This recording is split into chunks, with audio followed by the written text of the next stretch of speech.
This afternoon, the Texas Court of Criminal Appeals put Lucio's execution on hold.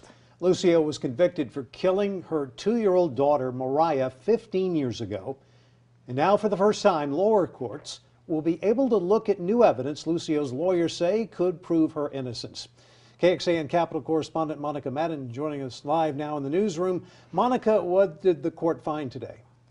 Well, Robert, the court agreed with 4 out of the 9 arguments Lucio's attorneys made, making way for lower courts to re-examine the facts and possibly give her a retrial. Most notably, the court decided that the claims of her innocence were strong enough to pause her death sentence. One of the loudest advocates for her innocence, Republican State Representative Jeff Leach, broke the news to her this afternoon and shared that phone call with us. You haven't heard the news yet? No, what happened? The Court of Criminal Appeals issued a stay of your execution for Wednesday. Are you serious?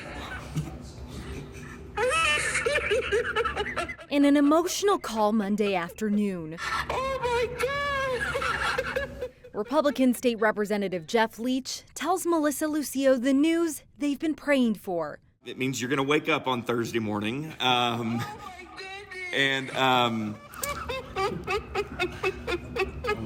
Oh, thank you, God. In a Monday order, Texas's highest criminal court of appeals put her execution on pause. A halt on Melissa's execution indefinitely. She does remain on death row. Free her now! It comes after recent mounting pressure from everyday people, a bipartisan group of lawmakers, and even celebrities, all calling to spare Lucio's life. No innocent person should be in prison for another minute. While this order doesn't set her free, her lawyers say it's a major step in reconsidering her conviction. Really opens the door to the potential of a new trial in her case and ultimately complete vindication. And for now, Lucio looks forward to something that might seem so simple: waking up to see another day. Thank you. Thank you so much. Thank you.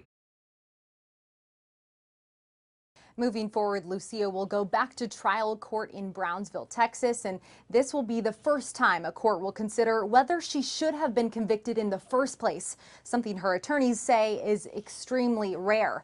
New evidence will be presented, and from there, the trial court will make a recommendation to the Court of Criminal Appeals, which will ultimately decide if she'll get a new trial. Robert? Monica, thanks. The Texas Board of Pardons and Paroles will also be considering a clemency petition on behalf of Melissa Lucio. It was supported by a supermajority of both the House and the Senate in the Texas legislature, as well as hundreds of anti-domestic violence groups and religious organizations. But since the appeals court granted a stay, the board put out a statement today saying it would not make a recommendation at this time. If they were to issue a recommendation for clemency in the future, it would be up to the governor to decide whether to accept it.